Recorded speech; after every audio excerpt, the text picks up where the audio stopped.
The door slid open, revealing bright white lights. Helen covered her eyes as she stepped out of the simulation room. The bracelet on her wrist tapped her forehead, a reminder of the nightmare being over. I still can't believe we're out of that place, Helen thought to herself. Initially, we weren't able to leave, but after Han and the others came back with these bracelets, Helen dismissed the thought, not wanting to dwell on the past. It feels like Pennysoft, Bella commented as they all began congregating in the wide hallway. Once everyone was out of the room, the door smoothly slid shut. Welcome to the facility, a woman's voice greeted them. Helen turned to see several women in uniform standing. The one that greeted them had waist-long, straight brunette hair. If it was the world before the modified humans took over, Helen would have thought the woman was a model. Each of the women had a warm smile. The woman who had greeted them stepped forward. My name is Becky, and I'm the team captain. Though there wasn't much time to be debriefed while we created your bracelets, I'm happy to know all of you were able to exit out of the simulation. For some reason, hearing her words helped solidify the thoughts racing through Helen's mind. Even though they were out of the simulation, a part of her thought it was all a dream, and she'd wake up to find herself lying on the stone floor of the hallway. Abigail quietly gave her a hug. We're out of there, Helen. Her voice was thick with emotions as she tried to fight back the tears. Helen felt tears begin to form as she became infected with Abigail's emotions. Nodding. Yeah, we're out of that place. Seeing the two of them crying, Sheila and Michelle began to cry in happiness. It looks like all of you have been through some tough times, Becky quietly said. Helen looked to see Bella nod her head. Ever since we ran into the girls in the Pennysoft building, it's been touch and go. Even I didn't know whether we'd be able to find a safe area, Bella explained, sighing at the memories of them rushing about in the dark. Becky nodded as though understanding the tribulations they've been through. A woman standing slightly behind Becky asked, We were informed that you had some type of portal? She blushed, realizing how rude she had acted. My name is Scarlett. I work in the research department, trying to understand the various phenomenons occurring in this world. The third woman stepped forward. My name is Sandra, and I'm the assistant to Becky, handling many of the administrative tasks to help lighten the captain's workload. Bella nodded understandingly, looking at Scarlett. I can understand the desire to learn more. As someone who has worked in the field trying to gain information, I can appreciate how important it is to gather as much information as possible in order to not meet an unfortunate end. Taking a deep breath and letting out slowly, the location we were stationed had many projects it was working on, but one of the most important was related to the developments of stable portals. Grimacing at some memory going through her mind. Though this project eventually led to the deaths of many of my fellow Special Operation members when something foreign escaped. Due to the precarious position we found ourselves in, we had to risk entering one of the portals in the hopes of finding safety. Allowing you to enter into the world we formerly thought of as a simulation. Scarlett finished the thought. She began to mutter to herself, as though trying to work things out from the information given. Becky looked at Scarlett before shaking her head. You'll have to excuse Scarlett.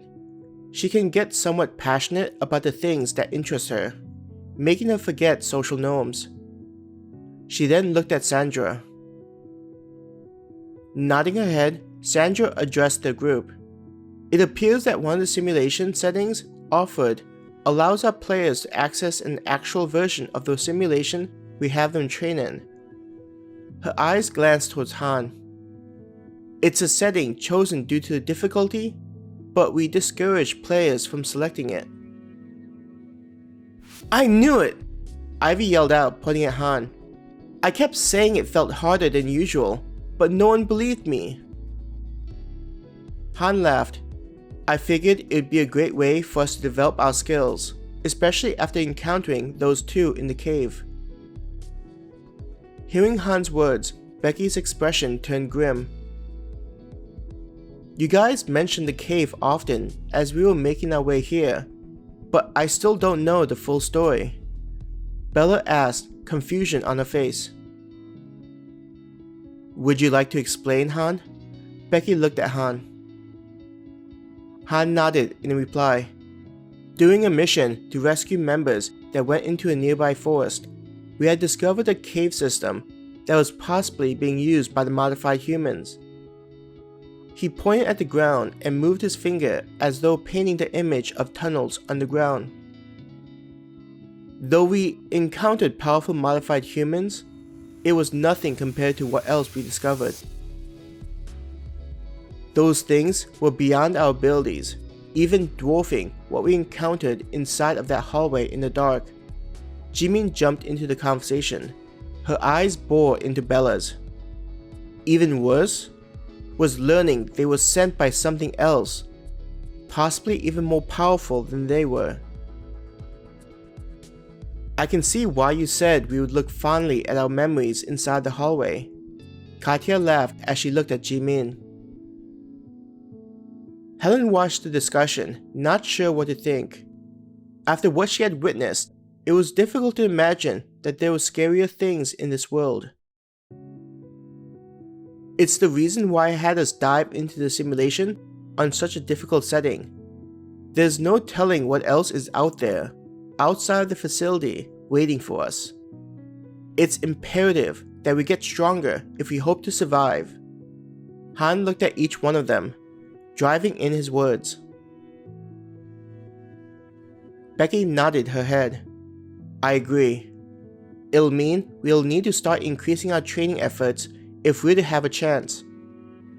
It's only through sheer luck that the modified humans haven't decided to invade our small corner of the world.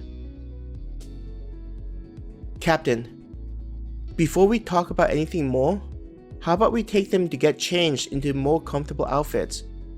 I think everything, including the debriefing, can wait until after we find our guests someplace they can relax. Sandra advised Becky. Becky brushed back her hair.